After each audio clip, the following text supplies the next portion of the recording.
For thousands of years, barter was the invisible engine of human civilization. It was the bridge that connected isolated tribes, the force that moved raw resources across uncharted lands, and the foundational ground upon which human trust was built. Without it, the first marketplaces would have never appeared. Barter carried humanity out of the dark. But as the ancient world expanded, as communities grew into towns and networks deepened, a quiet crisis began to brew. The very system that had saved us for generations was suddenly suffocating us. Barter still worked, but it no longer worked for the scale of the world we had created. The tools of the past were failing the needs of the future. A breaking point was coming, and humanity was about to face a wall it could not climb with empty hands. Every single exchange depended on one brutal, unforgiving condition. What economists today call the double coincidence of wants. For a trade to happen, both people had to want exactly what the other was offering at the exact same moment. If only one side was interested, the entire wheel of commerce ground to a sudden halt. A hunter might walk for days, carrying heavy meat, desperately needing grain to feed his family. But the farmer he met might already have enough meat. A traveler could arrive with rare, valuable salt from distant lands. But the local community might only be looking for animal skins to survive the coming winter. Useful goods did not guarantee successful survival. People spent precious days, weeks, and months simply searching for the right partner. And far too often, they returned home with the exact same burden they left with. Not because their goods had no value, but because the right need never appeared. In a growing world, this was no longer just an inconvenience. It was a massive waste of human life and energy.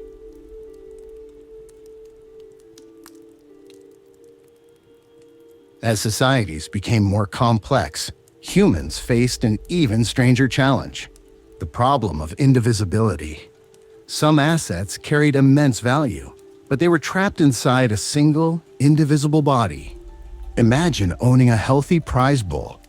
In the ancient world, this animal represented enormous wealth. But what happened if you only needed a small basket of wheat or a simple clay pot? The bull could not be divided. You could not cut off a piece of a living animal without destroying the very thing that made it valuable. This forced early humans into impossible, unfair decisions.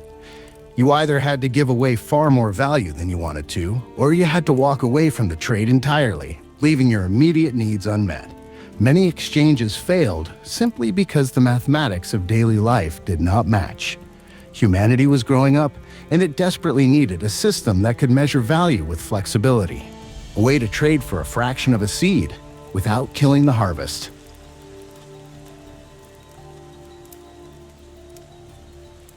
But perhaps the cruelest enemy of the barter system was time itself. In a world before money, wealth was physical. It was organic. And because it was organic, it was destined to die. Food spoiled, meat rotted. Animal skins wore out, lost their hair, and decayed. Even dry wood eventually turned to dust.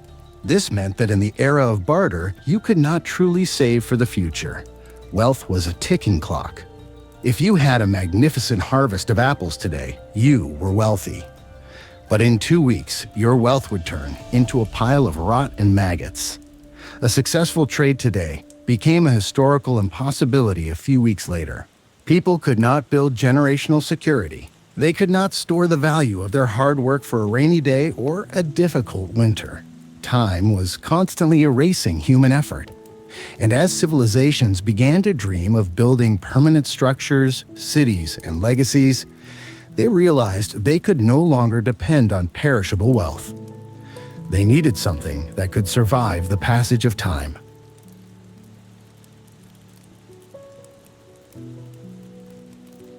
Then came the physical obstacle of distance, the problem of portability. The larger the marketplaces grew, the farther people had to travel to reach them. But moving your wealth across the ancient world was a dangerous, agonizing task. Try carrying hundreds of pounds of grain over a rocky mountain pass. Try moving fragile clay pottery across a rushing river. Try defending a herd of cattle from predators and thieves during a 3-week journey through dense, uncharted forests.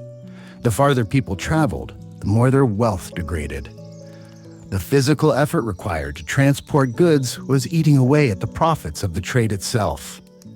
Value was heavy, value was fragile, and in a world that was expanding, where distant cultures wanted to connect, the sheer physical weight of barter became a chain around humanity's ankles. Transport was becoming just as important as value itself.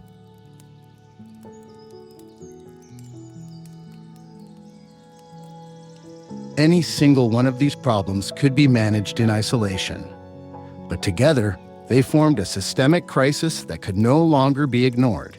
The human mind had hit a wall. Communities needed something new, something that was easy to carry across mountains, something that anyone could instantly recognize and trust, something that could be divided down to the smallest grain without losing its essence, and above all, something that could sit in a dark room for 100 years and still hold its power when brought into the light. Barter had done its job.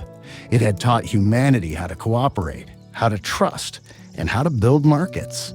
But it had run its course. Every lesson we learned from the failure of barter was pointing the global collective mind toward a radical, dangerous, and beautiful new idea. The world was finally ready for the next step.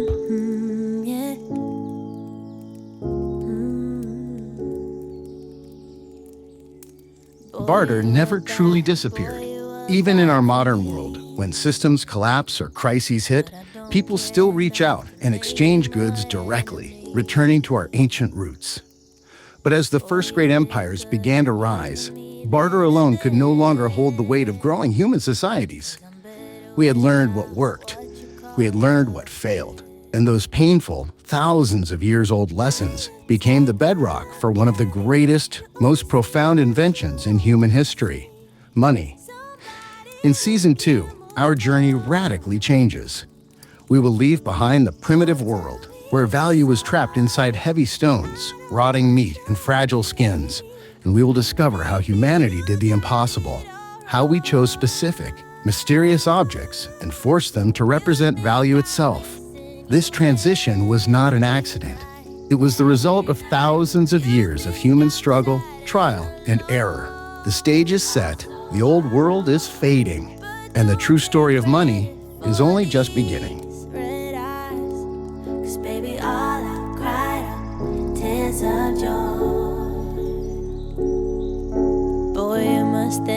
Boy, you must think I'm hurt. Thought I was under your spell, but looking back, I was cursed.